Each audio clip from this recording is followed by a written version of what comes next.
Hello and welcome in youth academy. तो आज का क्लास हमारा बहुत ही हाईली ओरिएंटेड होगा, जिसमें हम बेसिकली यूपीएससी ईपीएफओ का जो एग्जाम होने वाला है 30 नवंबर को कंडक्ट होने वाला है, उसके पीवाईक्यूज पे चर्चा करेंगे। बेसिकली पीवाईक्यूज हमारे उस फॉर्म में होंगे कि जहां पर अगर हम बात करें कि जो पीवाईक्यूज हम सॉल्व करेंगे या हमारा जो होगा एक एक ये रहेगा हमारे क्वेश्चन सॉल्विंग एप्टीट्यूड को लेके कि हम क्वेश्चन सॉल्विंग एप्टीट्यूड को कैसे डेवलप कर सकते हैं। एक आपको पता है नॉलेज एक समय तक लिमिटेड हो जाती है। नॉलेज एक लिमिटेड हो जाती है एक समय तक। नॉलेज के बाद हमें कुछ ऐसे हैक्स यूज करने हैं और we can say knowledgeable hacks और इंटेलिजेंस गैसिंग यूज करके हमें क्वेश्चन सॉल्विंग एप्टीट्यूड डेवलप करना है basically during the exam hall. तो बेसिकली तो ड्यूरिंग एग्जाम हॉल में अचानक से प्रकट होगा नहीं। इसके लिए आपको क्वेश्चंस को एनालाइज करना पड़ेगा। आपको नॉलेज नहीं है जिस क्वेश्चन में, उसमें भी ऐसे एक्सटर्नल नॉलेज यूज करके क्वेश्चन को सॉल्व करना पड़ेगा। तो बेसिकली आज हम इसी पे चर्चा करेंगे कि नॉलेज ना होते हुए भी आप कैसे इंटेलिजेंट गेसिंग करके अपने क्वेश्चन सॉल्विंग एप्टीट्यूड को डेवलप कर सकते हैं। और ये थ्रू आउट हमारे 30 नवंबर को एग्जाम है, हम कंटिन्यूसली ये सीरीज लाएंगे ताकि आप अपने कुछ हद तक एक अपना जो एक एज होता है उसमें 10 से 20 मार्क्स का एक एज ला सके, ताकि आपके सिलेक्शन में और आसानी हो। तो बेसिकली इसमें हम तो एक दो कॉन्सेप्ट की बहुत ही ज्यादा चर्चा करेंगे। एक चर्चा हो जाएगी भाई क्वेश्चन सॉल्विंग एप्टीट्यूड और एक हो जाएगी मास्टरिंग एमसीक्यूज इंटेलिजेंस। तो इंटेलिजेंस का यहाँ पर मतलब क्या हो रहा है कि आप क्वेश्चंस को देख के ही डायरेक्ट आप बता सकेंगे कि ये ऑप्शन तो नहीं होगा। इतना आपने ऑलरेडी नॉलेज ले रखा है। आप यूपीएससी ईपीएफओ का जो एग्जाम है, यूपीएससी प्रीलिम्स सीएससी के प्रीलिम्स से भी आप देख सकते हैं। यूपीएससी कंडक्ट कराता है, बेसिकली सेम ऑर्गेनाइजेशन है। तो उनके जो पैटर्न्स कैसे डेवलप होते हैं, कैसे हम आंसर्स तक पहुंचते हैं, कैसे हमें इंटेलिजेंस गैसिंग लानी पड़ती है। ब्लाइंड गैसिंग का यहाँ पर कोई मैं फंडा नहीं बता रही, ये हमारे नॉलेज बेस्ड गैसिंग होगी। बट एक ऐसा समय आता है जहाँ पर नॉलेज भी काम नहीं करता, बट हम एक अपने एक इंस्टिंक्ट पे बेस पे क्वेश्चंस को सॉल्व करते हैं। External knowledge on the basis of Bollywood, कोई मूवी देखी हो वहां से आप नॉलेज ले रहे हैं, आप एनवायरमेंट से ले रहे हैं, आप किसी एक्सटर्नल बुक से ले रहे हैं, नॉवल से ले रहे हैं। ये एक तरह की ऐसी गैसिंग हो जाती है जहां पर आपको क्वेश्चन सॉल्व करने के लिए बहुत ही हेल्पफुल रहती है। तो इसी को हम बोलते हैं क्वेश्चन सॉल्विंग एप्टीट्यूड, जो कि आपने देखा होगा बहुत सारे यूपीएससी टॉपर्स ने आपको बताया होगा कि कैसे वो क्वेश्चन सॉल्विंग एप्टीट्यूड उन्होंने डेवलप किया था through basically solving the PYQs और solving the mock test of the patterns in which UPSC conducted the question answers. तो बेसिकली हम इसी पे चर्चा करेंगे। मैंने इस सेशन में ऐसे क्वेश्चंस लिए हैं जो बेसिकली बहुत ही कम लोगों को नॉलेज बेस पे आता होगा, और ये मैंने जानबूझ के लिए ताकि हम कम नॉलेज के साथ अपनी इंटेलिजेंट गैसिंग को यूज करते हुए क्वेश्चन के आंसर तक पहुंचे। क्योंकि ड्यूरिंग एग्जाम हॉल बहुत ही कम, मैक्सिमम आपको लग रहा है 120 क्वेश्चन आते हैं।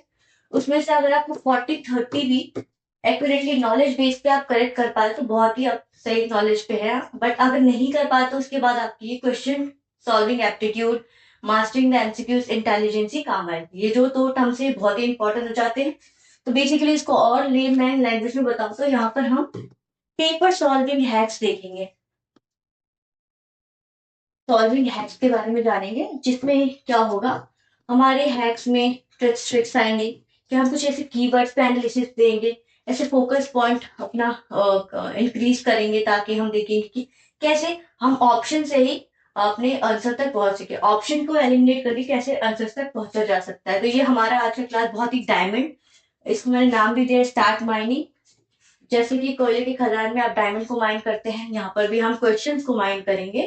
बेसिकली पेपर में जाके हमें ऐसे क्वेश्चंस ढूंढने पड़ेंगे ड्यूरिंग द एग्जाम हॉल कि आपको इस इंटेलिजेंट गैसिंग से आप आंसर तक पहुंच सके। तो ये हमारा सीरीज होगा start mining. Okay, let's get started. तो आप समझ चुके होंगे ये हमारा इसका टारगेट ऑडियंस वही रहेंगे जिसकी नॉलेज ऑलमोस्ट हो चुकी है। लास्ट के 10 डेज रहेंगे। आपको अपनी क्वेश्चन सॉल्विंग एप्टीट्यूड को डेवलप करना है, अपने master MCQs intelligence mastering skills को डेवलप करना है through the solving this questions. Okay, तो ये मैंने 2023 का एमसीक्यू पीवाईक्यू उठाया है ईपीएफओ। अगर मोर ईपीएफओ में भी एपीएससी का 2023 का पीवाईक्यू उठाया है। इसके बाद हम ईओ एओ के भी करेंगे। ओके, तो ये हमारा फर्स्ट क्वेश्चन है स्क्रीन पे। विच one of the following statement about ancient Indian poetry is correct. तो नॉलेज बेस पे अगर बात करें नॉलेज बेस पे बात करें, which of the following statement is correct, तो हम नीचे से पढ़ते हैं क्योंकि क्या होता है ना, नीचे से ट्रैप ज्यादा आ जाते हैं। तो देखते हैं, black and red where is never found at Neolithic site. अब यहाँ पर है नेवर, न्यूलिथिक साइट आपको भी पता है, चलो आपको नहीं पता कि कब, नॉट एग्जैक्टली याद हो, टाइमलाइन आपको याद ना हो कि कौन से समय से कौन से समय तक रहा, बट इतना तो याद है, पैलेलिथिक था, उसके बाद मीजोलिथिक था, एंड देन उसके बाद न्यूलिथिक था, and then chalcolithic age start हुआ, इतना तो सबको ही पता है।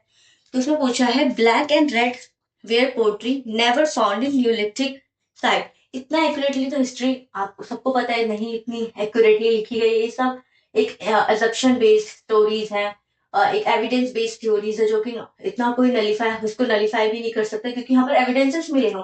बट अभी ऐसे और भी तो जगह है जहां पर आपने एक्सकवेशन नहीं किया, हो सकता है वहां पर मिल जाए, अभी तक पूरा टोटली हिस्ट्री नहीं डेवलप हो चुकी है। तो यहाँ पर बोलना नेवर फाउंड इज इनकरेक्ट, क्योंकि यहाँ पर बहुत ही एक्सट्रीम स्टेटमेंट बता रहे हैं। आप यहाँ पर देखिए, यूपी हमेशा एक्सट्रीम स्टेटमेंट यूज करता है to make the option incorrect. Okay, तो इसको रिजर्व करते हैं क्योंकि हमें गलत लग रहा है। इसमें पूछा है which one of the following is correct, तो हमने एलिमिनेट कर दिया, one is incorrect because never is quite extreme statement. Okay, ऑर्चिड coloured pottery sites are located in South India only, again only word, क्यों साउथ इंडिया के आगे नहीं जा सकता क्या? हो सकता है वहां पर ट्रैवलिंग का सिस्टम हुआ हो, ठीक है, वहां पर ट्रैवलर्स एक प्लेस से दूसरे प्लेस विजिट कर रहे हो सकता है कि this type of poetry, OCP poetries, poetries basically travel हुए, हमें भी पता है। इंडस वैली सिविलाइजेशन पे हम देखते हैं कि हमें अदर वेस्टर्न सिविलाइजेशन के भी इम्प्रिंट्स देखने को मिलते हैं, हमें रोमन सिविलाइजेशन के इम्प्रिंट्स देखने को मिलते हैं। तो क्या साउथ इंडिया के लोग थोड़े से सेटल होके सेंट्रल इंडिया, नॉर्थ इंडिया की तरफ नहीं जा सकते? तो यहाँ पर भी only word emphasizing the incorrect statement, extreme statement. Okay, painted grey hairs refers a type of poetry found over a large part of the South India coinciding with the Sangam period. अब सी, जो ये painted grey wears की बात कर रहे हैं, आपने IBC के समय से लेके ये आयरन एज तक जो चलता है, मुगल एज तक चलता है, मुगल सॉरी मॉडर्न एज तक चलता है, वहां तक आप पढ़ते हैं कि बहुत तरह की पोट्रीज डेवलप हुए।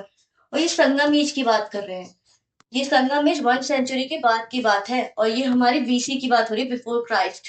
कब की बात करें, मोर प्रिसाइजली बात करें तो ये 1200 से 600 बीसी की बात हो रही है, बिफोर बिफोर क्राइस्ट, और ये 1 सेंचुरी कॉमन एरा की बात हो रही है। तो संगम एज और पेंटेड के वेयर से कोई लिंक ही नहीं है, तो ये स्टेटमेंट भी इनकरेक्ट हो गया। अब देखिए, northern black beard polish wares refers to a type of pottery found from archaeological sites in India dating from back to 6 century BC. यहाँ पर एक टाइमलाइन बता रहे कि 6 सेंचुरी बीसी के बाद स्टार्ट हुआ होगा, राइट? तो 6 सेंचुरी बीसी के बाद तो हमारा क्या 7 सेंचुरी आता है, 8 सेंचुरी आता है, 9 सेंचुरी, हो सकता है कि इसके बाद अगर एक पॉइंट डिफरेंस भी पहले आया हो तो करेक्ट होता है स्टेटमेंट। तो ये as compare to this three, this found the right one. Okay, मैंने बहुत खिचड़ी पका दी, लेट मी क्लियर। तो अगर हम बात करें, ये स्टेटमेंट बहुत ही एक्यूरेटली लगे क्योंकि यहाँ पर ना तो हमें कोई एक्सट्रीम स्टेटमेंट मिल रहा है, यहाँ पर जो टाइमलाइन बता रही है वो भी एक्सट्रीम नहीं है, क्योंकि इस टाइमलाइन में बोल रहे हैं कि इससे पहले भी मिल चुकी होगी, हो सकता है कि 600 बीसी बिफोर कॉमन एरा से भी पहले मिल चुकी हो। और ये संगम एज की बात करें तो 1 सेंचुरी की बात हो रही है कॉमन एरा की। और ये जो पॉइंटेड वेयर्स की बात है 1200 से लेके हमें आप 600 बीसी से मान सकते हैं, ठीक है, बिफोर कॉमन एरा, और ये होगा 1 century basically common era. Sangam age is totally different from the, अगर टाइमलाइन की बेसिस पे देखें तो Sangam age totally different from the printed gear wares. यहाँ पर ओनली स्टेटमेंट लगा के एक्सट्रीम स्टेटमेंट बना दी है। अगर 1 इंच भी ये वाला पोट्री हमें साउथ इंडिया के बियॉन्ड टेरिटरी में मिलता है तो ये स्टेटमेंट गलत हो जाएगा। और अभी तक टोटली फुल्ली एक्सकवेशन भी नहीं हुआ है आईबीसी का कि बता सके, अभी तक आईबीसी की स्क्रिप्ट भी डेसिफर्ड नहीं हुई है, तो इतनी कैसे नॉलेज होगी? Painted gay red wares is mere found a never found a, again never word, हो सकता है मिली हो, तो ये भी एक्सट्रीम स्टेटमेंट हो गया। तो बेसिकली अगर हम देखें यूपीएससी के पैटर्न पे, जितने भी अगर सीएससी के प्रीलिम्स की पीवाईक्यूज की बात करें, ईपीएफओ की पीवाईक्यूज की बात करें, सीडीएस हो गया हमारा, एनडीए हो गया, जो यूपीएससी मेजर एग्जाम कंडक्ट कराती है, इसमें जो ये होते हैं ना एक्सट्रीम स्टेटमेंट वर्ड्स, उसको हम बेसिकली इनकरेक्ट मानते हैं, क्योंकि एक्सट्रीम स्टेटमेंट जो वर्ड्स होते हैं इसलिए हो जाता है क्योंकि हो सकता है फ्यूचर में ऐसा कुछ हो जाए जो ये स्टेटमेंट हमारा गलत हो जाए, और फ्यूचर में भी हम पीवाईक्यू को रेफरेंस दे रहे हो to for the study of the UPSC organisation के एग्जाम्स के लिए, तो इसलिए वो यूपीएससी ना ऐसे कॉमन जर्नलिस्टिक स्टेटमेंट बनाती है जो through out the time relevant में रहे, ठीक है। तो ये एक्सट्रीम स्टेटमेंट वैसे भी इनकरेक्ट हो जाते हैं। अभी हम और देखेंगे डाटा को कैसे इजिली डिस्टॉर्ट किया जा सकता है। जेनरिक स्टेटमेंट देखेंगे, ज्यादा ही हाई कॉम्प्लेक्स कॉम्प्लेक्स जो खिचड़ी बन जाती है एक ही स्टेटमेंट, वो कैसे होता है। तो हमारा फर्स्ट रूल आया कि एक्सट्रीम स्टेटमेंट को अवॉइड करना है, और जैसे एक्सट्रीम स्टेटमेंट को अवॉइड करेंगे हम आंसर तक पहुंचते जाएंगे। यहाँ पर दो एक्सट्रीम स्टेटमेंट आ गए थे, हमने 50-50 से दो ऑप्शन को एलिमिनेट किया। अब हम 50-50 पे आ गए, या तो बी सही होगा या तो ए सही होगा। ई में भी देखा तो संगम पीरियड और ये पेंटेड ग्रे वेयर्स की बात हो रही थी, जहाँ पर टाइमलाइन में बहुत ही ज्यादा ड्रास्टिकली डिफरेंस है। और अगर यहाँ की बात करें तो ये जेनरिक स्टेटमेंट है कि 600 बीसी से पहले भी मिल चुका होगा। तो 600 बीसी से पहले आपको क्या हो सकता है, 799, ठीक है, इसके बाद 600 जाएगा। तो अगर 1 ईयर भी आगे पीछे होगा तो सही हो जाएगा स्टेटमेंट, ठीक है। तो इसको जेनरिक स्टेटमेंट मान दो, हम इसको करेक्ट माना है। तो ऐसे हम एक पेपर सॉल्विंग एप्टीट्यूड डेवलप करें। हमारे पास लिमिटेड नॉलेज थी, हमें नहीं पता था कि टाइमलाइन कहाँ से कहाँ तक जा रही है। एक क्रोनोलॉजी पता थी, palaeolithic, mesolithic, neolithic, chalcolithic and then iron start होता है 600 बीसी के बाद से। फिर इसके बाद महाजनपदास की स्टोरी इमर्ज होती है। जैसे रफ आइडिया होने के बाद हमने अपनी एक नॉलेज पे, जैसे एक इंस्टिंक्ट बेस्ड बोल सकते हैं, नॉलेजेबल गैसिंग करके हम क्वेश्चन सॉल्विंग एप्टीट्यूड को कैसे डेवलप कर रहे हैं, ठीक। ये बहुत ही, अगर आप इसको डायरेक्ट फटाफट पढ़ने लगेंगे ना without thinking about the timeline at all, तो यहाँ से लगेगा ओ ये तो बहुत ही कॉम्प्लेक्स है, हमें नहीं पता ओसीपी कब आया हो, red and black and red wares कब आए हों, और वी टॉक अबाउट द कि नॉर्दर्न ब्लैक वॉरिश कब आए हों। यहाँ पे देखिए जो वर्ड्स आ रहे हैं ना वो भी आपको बता रहे हैं कि कहाँ के रीजन के लिए ज्यादा ही फ्लरिश्ड हुए हों, ठीक है।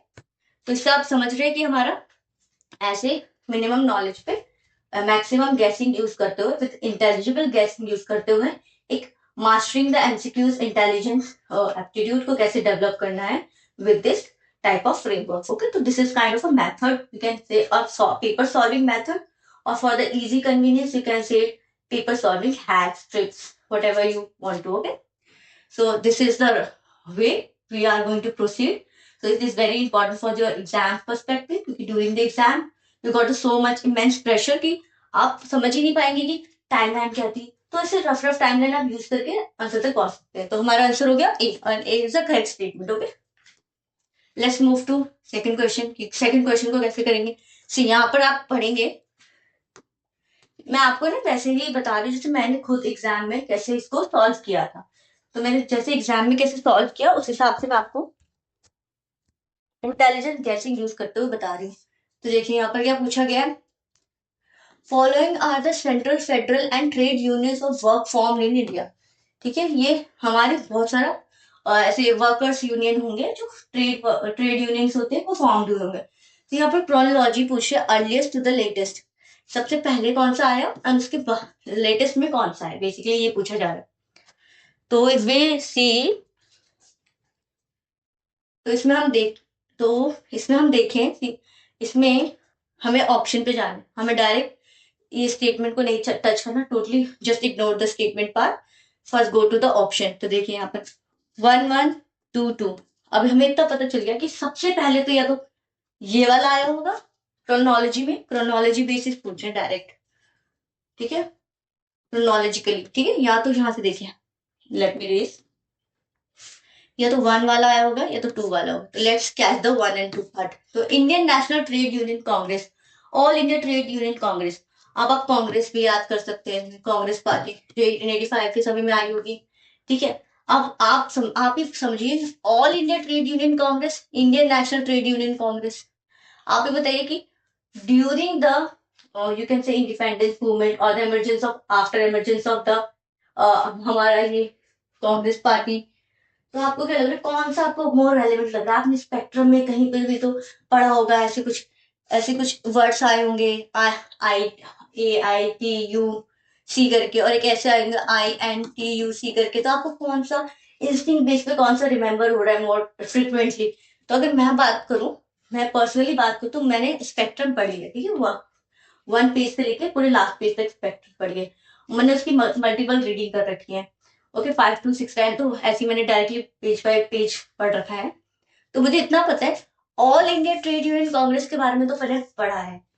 All India trade union Congress Congress कहीं ना कहीं तो आया था before the independence and after the you can say the formation of the Indian National Congress, okay?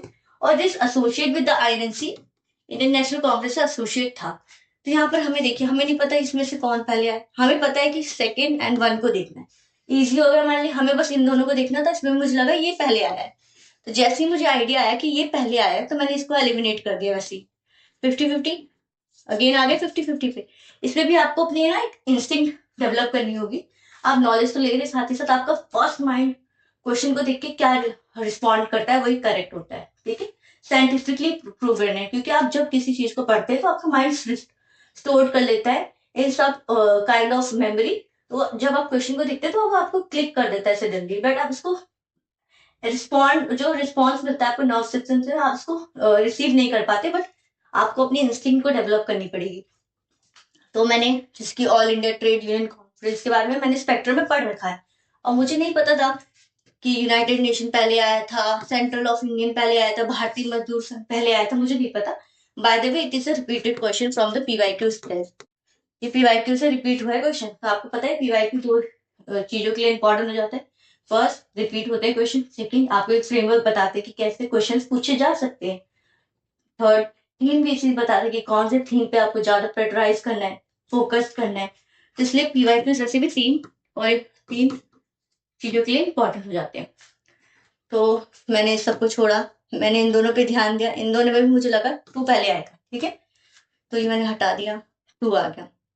अब मेरा 2-2 में चल रहा है, तो 2-2 आ गया, ठीक है। तो इसके बाद 1 आ गया, डायरेक्ट मैंने 2 लगाया, इसके बाद 1 आ गया। अब ये दोनों एलिमिनेटेड है। अब मुझे देखना है इसमें क्या क्या सीक्वेंस चल रहा है। 4-6-5-3, 3-4-6-5। ओके, तो यहाँ पे देखिए, सेल्फ एम्प्लॉयड वुमेन एसोसिएशन, आपको लग रहा है कि ये इन सबसे पहले बना होगा, ये बाद में बना होगा। सेल्फ एम्प्लॉयड, एमएसएमईज के बारे में आपने पढ़ा होगा। वुमेन्स के एंटरप्रेन्योर एम्पावरमेंट के लिए भी गवर्नमेंट इतना ज्यादा स्कीम्स निकाल रही है। तो मुझे जो लग रहा है उस हिसाब से मैं गवर्नमेंट की स्कीम्स को देख रही हूँ। माइनॉरिटी के और जो अंडर प्रिविलेज लोग होते हैं उनकी डेवलपमेंट के लिए जो गवर्नमेंट के इतने इनिशिएटिव्स निकल के आ रहे हैं द रिसेंट कंटेम्प्रेरी टाइम्स में, उसको देख के मुझे पता चल रहा है कि ये जो सेल्फ एम्प्लॉयड वुमेन्स एसोसिएशन है ना, ये रिसेंटली अर्लीस्ट, जो आपको बोला ना लेटेस्ट मुझे लग रहा है, ठीक है। तो मैंने इसको लेटेस्ट में रखा क्योंकि United nation union Congress, central of Indian trade unions, भारतीय मजदूर संघ, ऐसा भी सुन के लग रहा है कि 90s के 20s के पहले के ये सारे ऑर्गेनाइजेशन है। बट ये मुझे सेल्फ एम्प्लॉयड वुमेन्स एसोसिएशन नहीं, मुझे 20s के लग रहा है, मतलब नियरेस्ट टू 90s, 1990s के आसपास का एसोसिएशन लग रहा है। तो मैं 3 को वैसे भी मैंने लास्ट में रखा क्योंकि यहाँ पर अर्लीस्ट टू लेटेस्ट पूछा है। मुझे लग रहा है self employed women's association is the latest one. तो मैंने जैसे 3 को रखा, मुझे आंसर मिल गया, A is the correct statement. Okay, और it is the correct statement. तो मैंने ऐसे एप्टीट्यूड को डेवलप किया है। मुझे अंडरस्टैंडिंग थी बट मैंने अपने एक्सटर्नल नॉलेज को यूज करते हुए आंसर तक पहुंचा। तो ये is the itself is the correct statement. Okay, next move to the three question. Okay, which one of the following statement regarding the ordinance making power of the governor is not correct? यहाँ पर not को circle कर लेना, ठीक है। तो मुझे कौन सा नहीं करेक्ट है। आपने पढ़ा प्रेसिडेंट का ऑर्डिनेंस पावर होती है, लक्ष्मीकांत तो सबने ही पढ़ी होगी। एंड गवर्नर की ऑर्डिनेंस पावर होती है, ठीक है। प्रेसिडेंट की 1-2-3 में होती है, इसकी क्या होता है 2-1-3 में होती है, समथिंग लाइक दिस, उल्टा कर देते हैं, ठीक है। तो यहाँ पर हम स्टेटमेंट